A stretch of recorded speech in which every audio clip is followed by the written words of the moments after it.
बोलिए सदगुरुदेव की जय। खेल ब्रह्मांड का पिंड में देखिया, जगत की भ्रमना दूर भागी, बाहरा भीतरा एक आकाशवत सुषमना डोरते हैं जाए लागी। पवन को पलटकर शून्य में घर किया। वाह, शून्य में घर किया।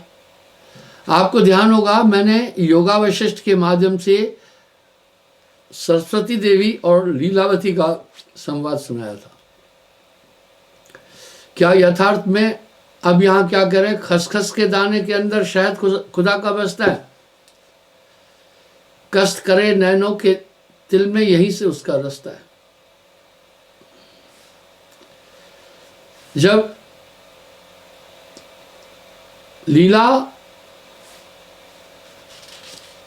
लीलावती रानी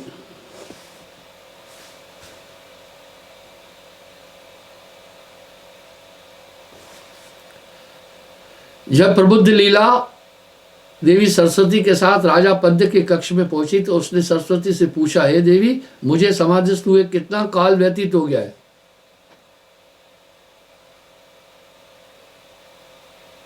मैं अपना शरीर यहां पर छोड़कर राजा विदुरथ की सृष्टि देखने गई थी। अब वह मेरा शरीर यहां से कहां अदृश्य हो गया। यही भृगु के विषय में भी आता है। ये साधारण बातें नहीं है। महर्षि भृगु एक बार तप कर रहे थे तो उनका पुत्र उनकी सुरक्षा के लिए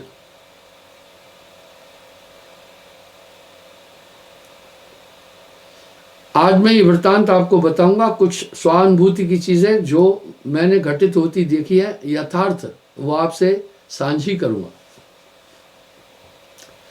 वो महर्षि भृगु का पुत्र निरंतर अपने पिता की देखभाल करता था ताकि कोई जीव जंतु अन्य चीजें उसके देही को नुकसान नहीं पहुंचाए। एक दिन उस समय आयु बड़ी लंबी होती थी। सतयुग में मनुष्य की आयु 1,00,000 साल थी और शरीर 28 हाथ का था, यानी 42 फीट ऊंची देही थी। त्रेता में मनुष्य की आयु 10,000 साल की हुई, इसलिए हमारे ऋषि मुनि हजार साल तप करते थे और शरीर 14 हाथ का था। द्वापर में मनुष्य की आयु 1,000 साल हुई और शरीर 7 हाथ का हुआ। कलयुग में मनुष्य की आयु 100 साल की हुई, 110-20 मुश्किल से, और देही 3.5 हाथ की। सतयुग में गेहूं का दाना कहते हैं कि नारियल जितना था। त्रेता में सुपारी जितना हो गया। द्वापर में बादाम जितना था। अभी कलयुग में जीरे जैसा हो गया। मेरे देखते देखते गेहूं का दाना आधा हो गया है। मैं अपने टाइम पर देखा, गेहूं का दाना इससे लंबा भी था, मोटा भी था। यथार्थ बता रहा हूं। तो उस समय बहुत दीर्घायु होता था मनुष्य। यह अपवाद नहीं है। आप देखें, पराशर आदि 1,000 साल तप करके आए थे और ऋषि मुनियों का आप वृतांत सुनते हैं। तो महर्षि भृगु जब तपस्या कर रहे थे, उनका पुत्र, यहां मेरा अभिप्राय अंतभाग शरीर के विषय में बोलना है, उसे ध्यान से सुनो। एक दिन एक अप्सरा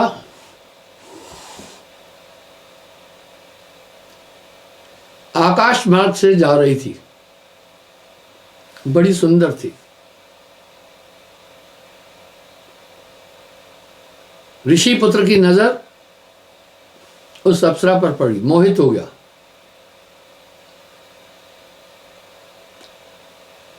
और वो अंतभाग शरीर के द्वारा उसके पीछे हो लिया।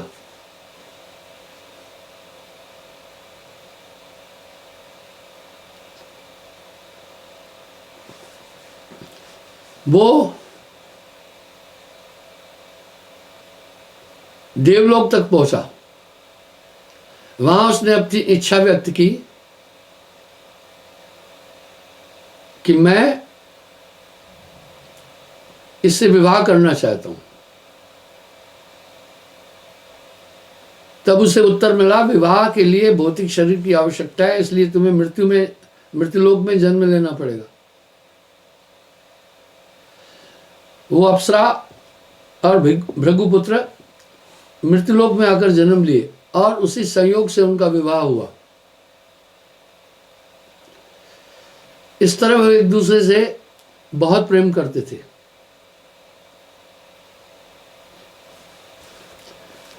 काफी सैकड़ों वर्ष बीते इस तरह। जब महर्षि भृगु ध्यान से उठे तो अपने पुत्र की अस्थियों को देखा। वैज्ञानिक लोग अभी भी इस बात को स्वीकार करते हैं, मनुष्य की अस्थियां बहुत मजबूत होती हैं, ये हजारों साल तक रह सकती है। भृगु को क्रोध आया। उसने क्रोधवश काल को श्राप दिया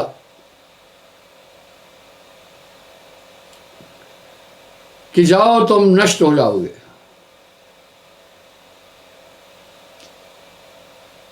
काल प्रकट हुआ। काल ने कहा, हे ऋषिवर, तुम्हारा यह श्राप मुझे नहीं लगेगा। तुमने ये ज्ञान श्राप मोह और अहंकार के वशीभूत होकर दिया है। तेरे पुत्र को मारने में मेरी कोई भूमिका नहीं है।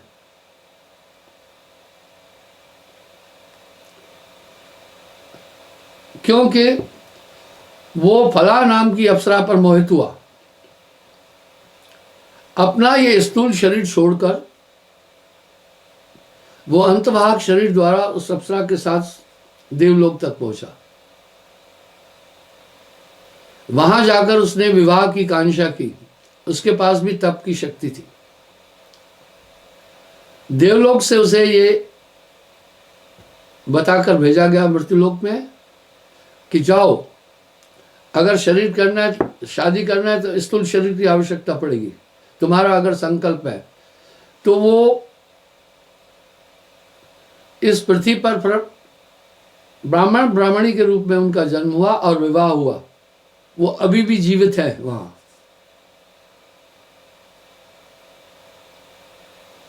वो अभी भी जीवित है। हे ऋषिवर, अगर मृत्यु समाप्त हो जाएगी तो आदमी बहुत उबेगा। मैंने एक कविता लिखी थी, चिता संगनी मृत्यु तेरा, संबंध अतीत जगत से है, निर्झर जीवन की तू गति, अस्तित्व तेरा जीवन से है, तुरु स्रोत असीम, जीवन बिंदु नना।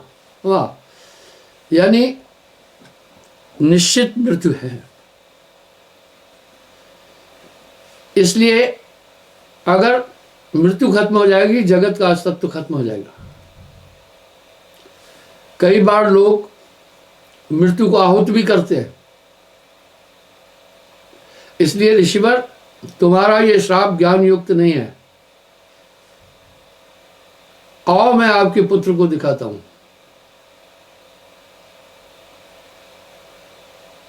भृगु ऋषि को उस ब्राह्मण ब्राह्मणी के पास ले गया जो स्थूल शरीर में आए थे। अपनी योग शक्ति से जब उसके शीश पर हाथ रखा, उसे अतीत याद आ गया। इसका मतलब है ये केवल देह अंतवाहक देह, इसका जिक्र मैं आमतौर पर करता हूं। आइए मैं आपको इसका एक दो उदाहरण दूंगा। यहां मेरा अभिप्राय यह है कि इसी अंतवाहक देही के द्वारा मनुष्य आंतरिक जगत में जाता है, उसमें पूरी चेतना होती है, पूरा ज्ञान होता है। अगर आपको इसमें संदेह है तो आप प्रूफ ऑफ इवेन में डॉक्टर एबन अलेक्जेंडर का मैंने उल्लेख कई बार किया है, आप उसमें भी देख सकते हैं कि उन्होंने उस शरीर का जिक्र किया है। और उस शरीर में चेतना अभी से काफ़ी ज़्यादा होती है। वो स्वप्न का शरीर तो संकल्प मात्र शरीर होता है, लेकिन जो अंतवाहक शरीर है उसमें बड़ी दिव्य चेतना होती है, और लेकिन स्थूल देही नहीं होती है। आओ मैं एक उदाहरण देता हूँ। तूफान में ये 1994 की बात है। हमारे अखनूर आश्रम में भयंकर तूफान आया। उसमें एक लड़का नवयुवक था, उसकी मृत्यु हुई। तूफान बड़ा विशाल था।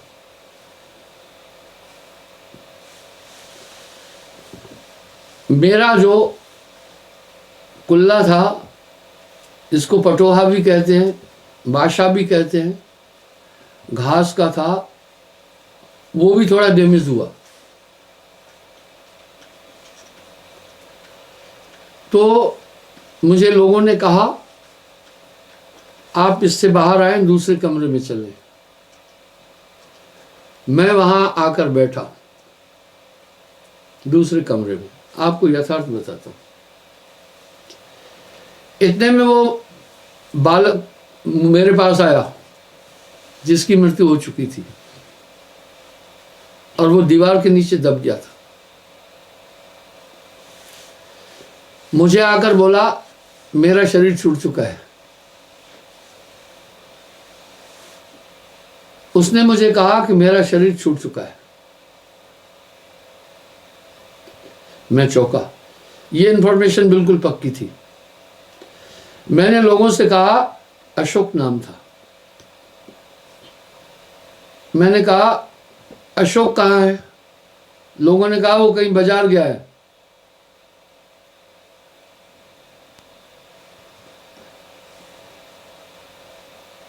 मैंने कहा नहीं, ढूंढो यहां। तो जो एक लंबा कुल्ला जिसमें करीब 50-60 आदमी रहते, वो कंप्लीट गिर गया था। उसकी दीवार ईंटों की थी, ऊपर बल्लियां और सरकंडा था। जब सब चीजें ईंटें हटाई तो उसकी डेड बॉडी मिली। ये अंतवाहक शरीर होता है। आइए इस अंतवाहक शरीर पर मैं आपको कुछ और भी बोलूंगा। उस शरीर से बाद में फिर वो कई लोगों से ऐसे ही मिलता था, कहता था मैं जिंदा हूं।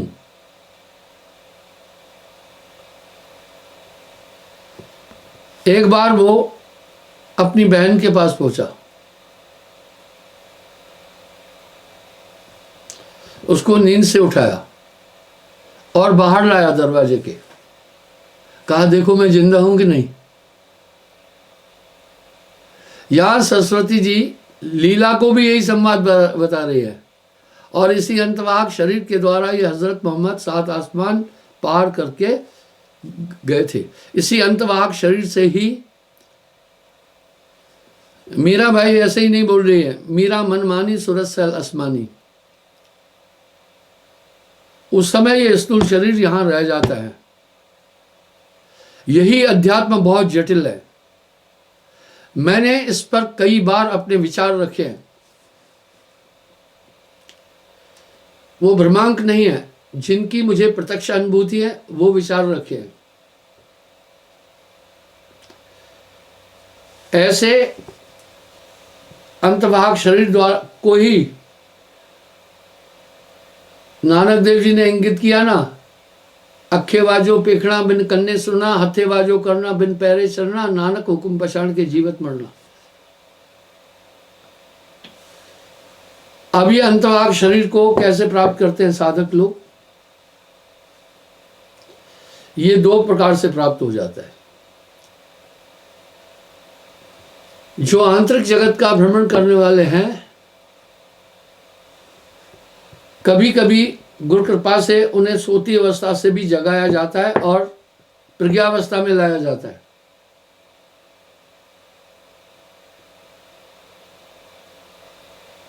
उन्हें प्रज्ञावस्था में लाया जाता है। मैंने इस तुरीयावस्था का उल्लेख भी कई बार किया है। ये कपोल कल्पित बातें नहीं है। आइए, मैं स्वघटित चीजें आपके सामने शेयर करूंगा। आपसे प्रार्थना है, विश्वास करना, मैं झूठ नहीं बोलता। एक दिन मैं विश्राम कर रहा था। उस अवस्था में भी मुझे यूं लगा कोई मेरा दिमाग घुमा रहा है। मैं चौंका। मैं उठकर अपने उसी कंसंट्रेशन से उस चीज को पकड़ना चाहा जो मेरे मस्तिष्क को दूसरी दिशा में ले जा रहा था। पकड़ा। आप मानेंगे, मैं हैरान हो गया। वो मेरे पिता थे।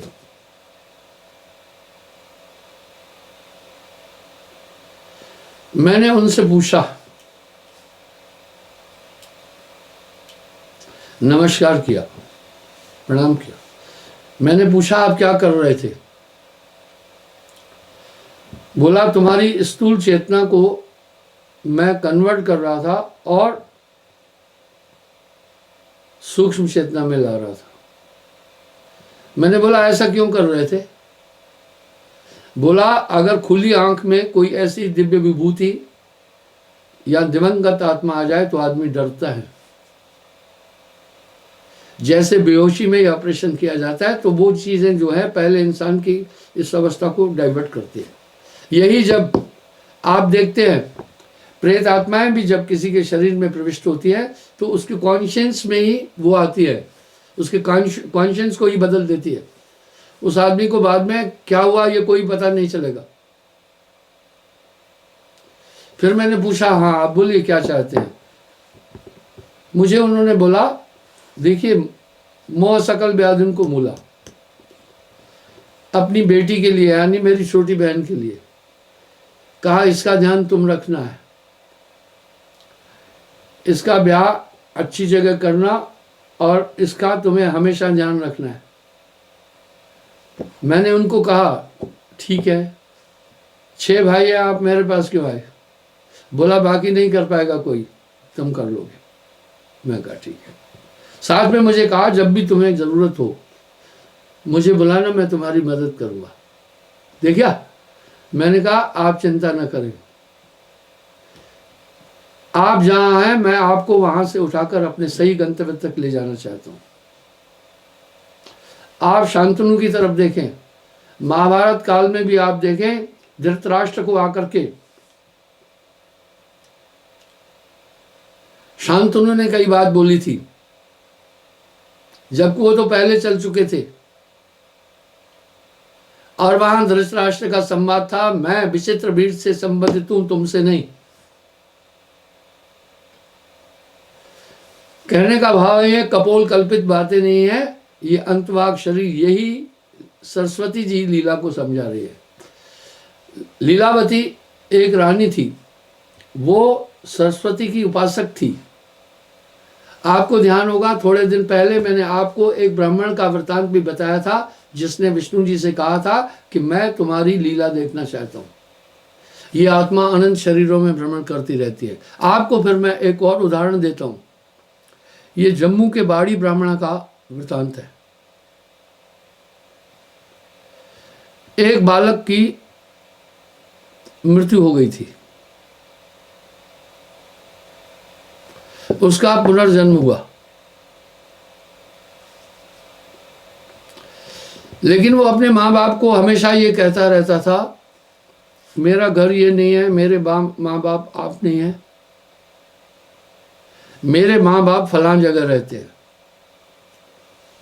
और मैं फलां स्कूल में पढ़ता था। ऐसा क्यों होता है वो भी बताऊंगा।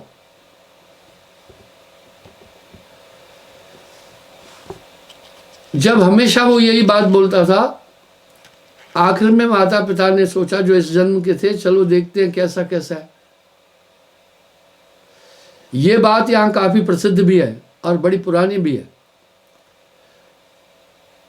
उस बालक को वहां ले आए, उसने वहां अपनी मां को पहचाना, अपने बाप को पहचाना और अपने जीवन की वो बातें, वो नहीं विश्वास कर रहे थे, अपने जीवन की सभी घटनाएं बताई। आखिर बाध्य किया अपने उस पूर्व माता पिता को कि मैं तुम्हारी संतान था। एक बात इसमें निसंदेह विवश करती है कि ये सब चीजें, ये घटनाएं सत्य है, क्योंकि आत्मा का तो अंत ही नहीं हुआ। और मैंने इस चेतना पर कई बार बोला है, आदमी की 3 चेतनाएं हैं। पहले स्थूल शरीर की चेतना, हमारा मस्तिष्क, ये पूर्व जन्म पर विश्वास नहीं करता है और इसमें इतनी ताकत नहीं है, वो तो इस जन्म की घटनाओं को ही वहन नहीं कर पाता है, ये पूर्व जन्म के अस्तित्व को स्वीकार नहीं करता है। जैसे दिवस रात्रि को स्वीकार नहीं करता है, जहां दिवस है रहन का कोई वहां अस्तित्व नहीं है। इस प्रकार से दूसरी हमारी चेतना है अंतःकरण की चेतना। इसलिए अंतःकरण की चेतना ही अंतवाहक रूप में फिर चलती है। मैंने अपने जीवन में, क्षमा करना, हजारों प्रेत आत्माओं को देखा है। आप किसी से पूछो प्रेत आत्मा को देखा क्या, तो वो क्या कहते हैं, हमने सुना है। लेकिन प्रेत आत्माओं को देखने के लिए एक दूसरी नज़र की आवश्यकता होती है। आपके पास से गुजर जाएंगे, आप नहीं देख पाएंगे। मैं आपको एक और वृत्तांत देता हूं, अंतभाग शरीर वो कैसा होता है। मैं सन 82 में केरला में था और एनसीसी में कॉलेज और स्कूलों में बच्चों को मिलिट्री की ट्रेनिंग देने जाते थे। तो वहाँ डेपुटेशन पर मध्य प्रदेश का एक इंस्पेक्टर साहब भी था, armoured force, MP armoured force का था। उसको पता था मैं भी मध्य प्रदेश का हूँ। वो अक्सर मेरे कमरे में आता था और मेरे भाव और विचारों से बड़ा प्रभावित था। वो मुझे कहता था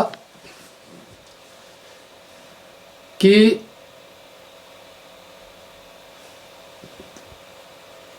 यहां सर्कस आई है, सर्कस के सिक्योरिटी का इंचार्ज मैं हूं,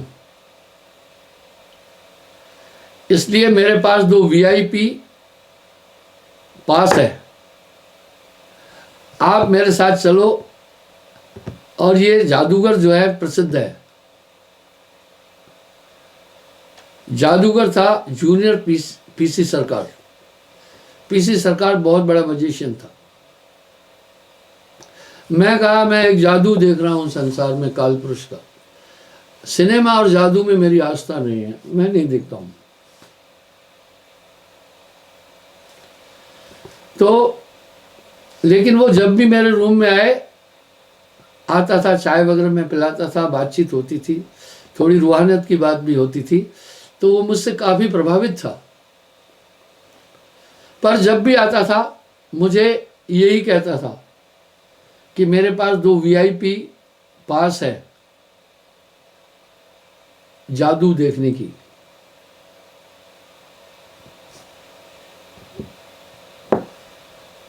आप भी चलो। मैं हर बार उसको नकारता था। आखिर एक दिन आया, मुझे बोला बस लास्ट 2 डेज है जादू, फिर चला जाएगा।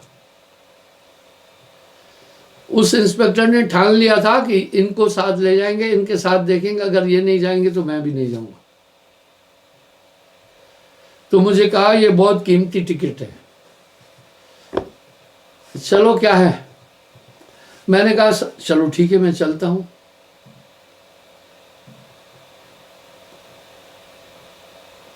मैं जादू देखने के लिए चल पड़ा। जादू में मैं कई चीजें देखा। उस मैजिशियन ने दिखाया, एक जैसे ट्रैफिक पुलिस का पुलिस पोस्ट नहीं होता लकड़ी का, ऐसा दिखाया। उसमें पर्दे लगे थे काले, पर्दे हटाए, उसके अंदर एक बकरा था। सबको दिखाया। बाद में वो बातें करता रहा कि मैं इंग्लैंड गया था, ऐसा ऐसा हुआ, यूं यूं हुआ। सबका ध्यान अपनी बातों में उस मैजिशियन ने उलझाया हुआ था। और वीआईपी पास होने के कारण फ्रंट में बैठा था मैं। आप मानेंगे उस जादूगर की हालत बड़ी खराब हो गई थी। सब लोग तालियां बजा रहे थे, मैंने एक बार भी ताली नहीं बजाई।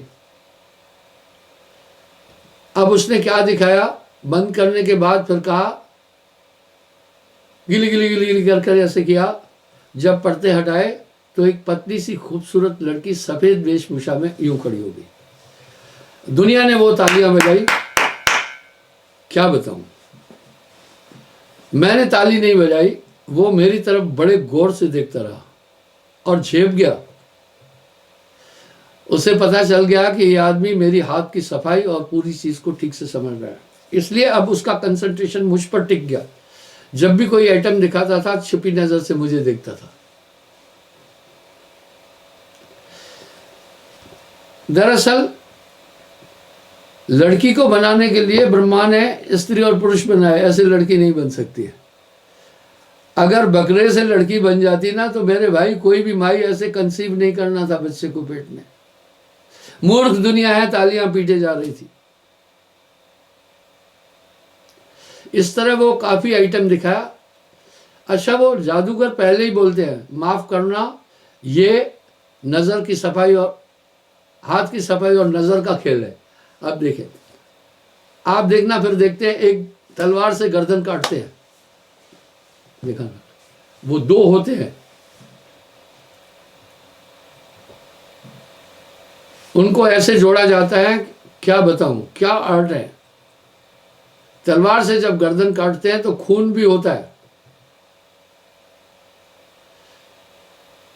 बाद में फिर वो क्या करता है, उसी आदमी को जीवित खड़ा कर देता है। ये ताकत दुनिया के किसी भी मैजिशियन में नहीं है कि गर्दन काटने के बाद में उसको फिर गर्दन जोड़ दे और वैसे ही खड़ा हो जाए।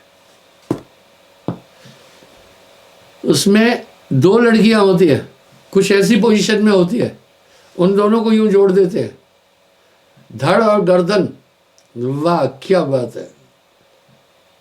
वो जब बीच में तलवार चलाता है, स्पेस जो खला है, खाली स्थान है उसमें, और गुब्बारा या कुछ होता है, ब्लड निकलता है और दुनिया हैरान हो जाती है। बाद में फिर क्या करता है, क्या वो कमाल है, क्या हाथ की सफाई है, यूं करके दिखाता है, वो लड़की खड़ी होती है, दुनिया ताली बजाती है। मैं अभी आपको दिखा देता हूं नेट पर। लेकिन उसने एक चीज जो दिखाई, नितांत हैरान करने वाली थी।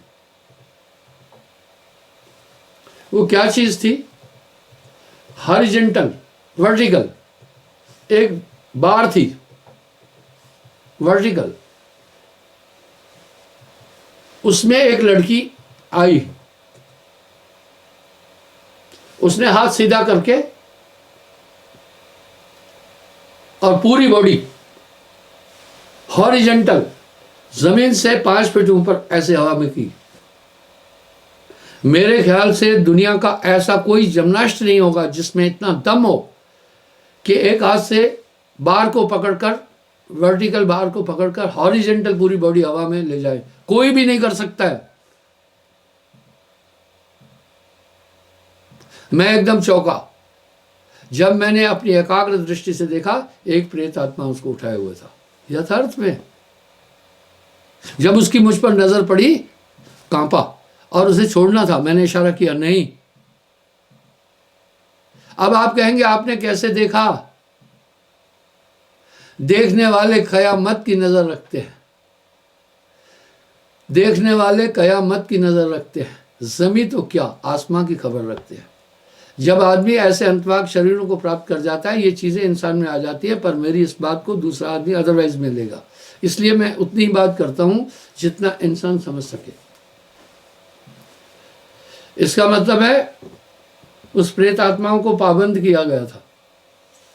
कैसे पाबंद करते हैं वो भी सुने। मैं क्षमा चाहता हूं।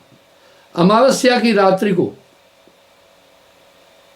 जिसकी चिता का दाह संस्कार होता है, अगर उसका कपाट पूरा मिल जाता है तो तांत्रिक तंत्र शक्ति के द्वारा दिवंगत आत्मा को वापस बुलाते हैं।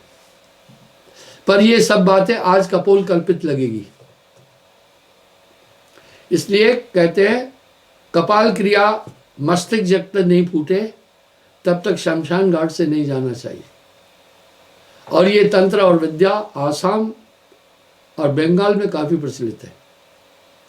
फिर उस तंत्र शक्ति के द्वारा, क्योंकि आत्मा शरीर त्यागने के बाद भी देही की तरफ बढ़ती है, जब देही खत्म हो जाती है और अस्थियों की तरफ बढ़ती है अपनी, इसलिए पीरों आदि की जो समाधियां होती है वहां वो निवास भी कर लेती है। ये इसमें रहस्य है। मैं आपको एक और इसका रहस्य बोलूंगा। एक बार मैं सांबा सेक्टर में बॉर्डर पर था।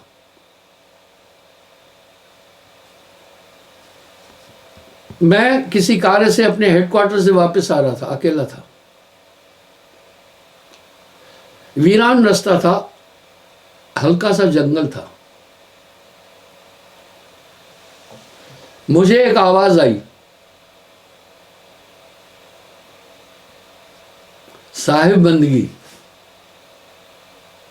प्रेत और दिवंगत आत्माओं के पास बहुत ज्ञान होता है। मैं भोजका रह गया। मैंने कहा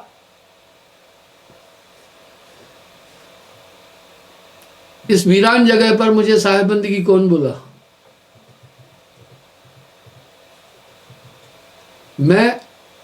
मैंने सोचा हो सकता है साहिब बंदगी की गूंज मेरे मस्तिष्क में रही हुई हो और वो गुंजायमान हो गई वीराने में। मैं चला, लेकिन मुझे फिर वो आवाज सुनाई दी, साहिब बंदगी। और आवाज एक नारी की थी।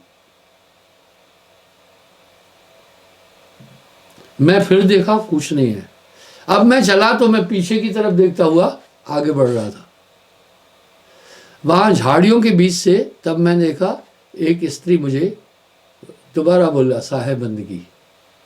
जब मैं वहां पर पहुंचा तो हैरान करने वाली बात थी, वहां एक कब्र थी।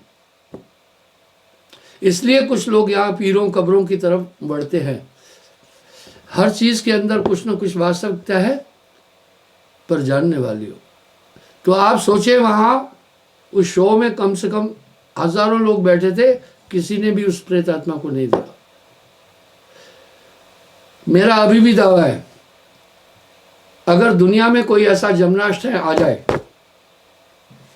किसी बार को पकड़ करके, वर्टिकल बार एक हाथ से ऊपर से पकड़े और अपनी बॉडी हॉरिजेंटल हवा में उस हाथ की ताकत से खड़ी करे, 5 लाख रुपए इनाम दे दूंगा। मेरा यह संदेश काफी लोगों तक है। अगर कोई ऐसा कर सकता है आ जाए, अधिक भी दे दूंगा इनाम। नहीं कर सकता है, इस तरह वो लोग प्रेत आत्माओं का भी सहयोग ले लेते हैं। तो वो अमावस्या की रात्रि में फिर उस कपाल से, मानव खोपड़ी से, क्योंकि आत्मा तो भी शरीर को ढूंढती है, उससे फिर वो तंत्र शक्ति के द्वारा दिवंगत आत्मा को बुलाते हैं और अपने अधीन कर लेते हैं। इसलिए तांत्रिकों में एक ये ताकत आती है और तांत्रिकों में सिद्धियां भी होती है, मारण, मरण, सम्मोहन, उच्चाटन, वशीकरण आदि। ये अपना तांत्रिकों में काले इलम की सिद्धि होती है और उसके द्वारा भी ये अपना काम कर देते हैं। बंधुओं, मैं अंतभाग शरीर पर बोला था, तो जब भृगु ने उसके शीश पर हाथ रखा, उसे अपना पूरा अतीत स्मरण हुआ। इस तरह जो आंतरिक यात्राएं करते, और साहब ने उस अंतभाग शरीर पर बहुत बोला है, ये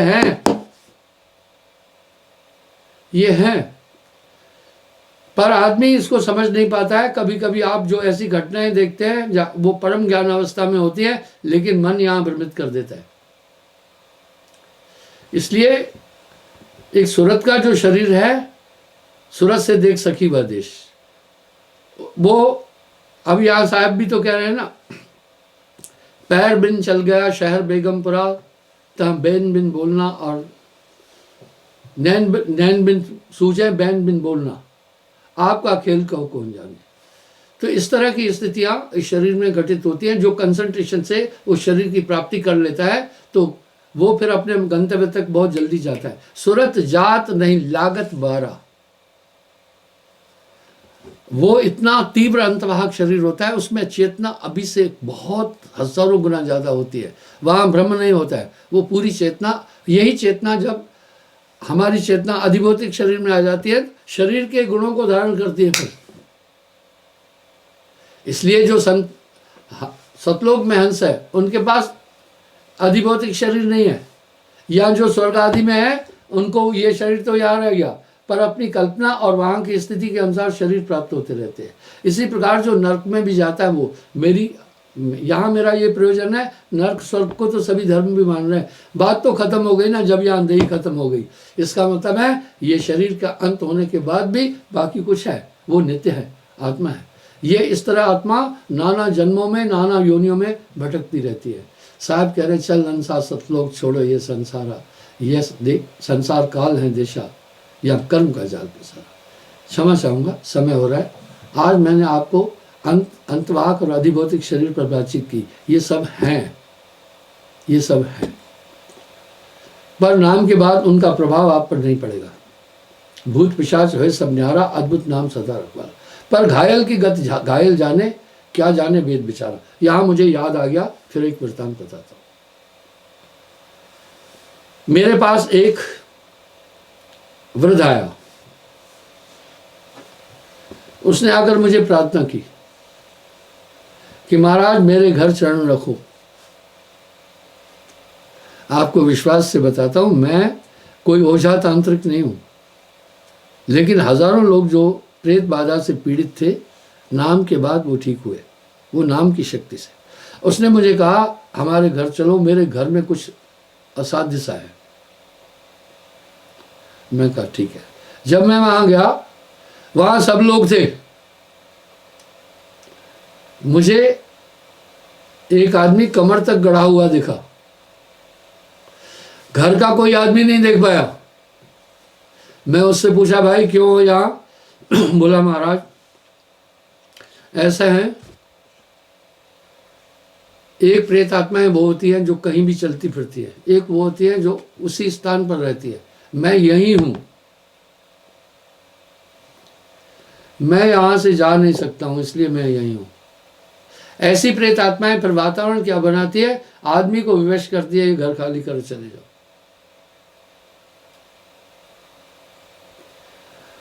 तो बंधुओं, इस तरह ये नाम की ताकत आप में एक बेहद अद्भुत ताकत समाविष्ट कर देती है, जिसके द्वारा तुम सेफ भी हो जाते हो। और ये अंतर्जननियाँ सब हैं। वो जो अंतभाग शरीर है बहुत चेतन होता है, ऊर्जा पूरी इस समय आपकी शरीर के अंदर है और पूरा संसार देख रहे हैं। जब अंतभाग शरीर की प्राप्ति हो जाती है तो पूरा शरीर शून्यास्त हो जाता है, यानी पूरी शरीर की चेतना शून्य में होती है वहाँ से वो निकलकर उस अंतभाग शरीर को प्राप्त करता है। इसी प्रकार निद्रा में प्राप्त होने वाले शरीर में मनुष्य इस शरीर से निकलकर बाईं तरफ एक कंठ में सूक्ष्म कोशिकाएं जो 1000 गुना बाल से बारीक उसमें प्रवेश लेता है। आप अचरज करें, और उस शरीर में जब जाता है वही नित्य समझता है। इस तरह आत्मा जिस शरीर में जल्दी जाती है तो भौतिक देही के संसर्ग से अपने आप को वैसा ही अनुभव करती है, फिर वैसा ही संकल्प हो जाता है।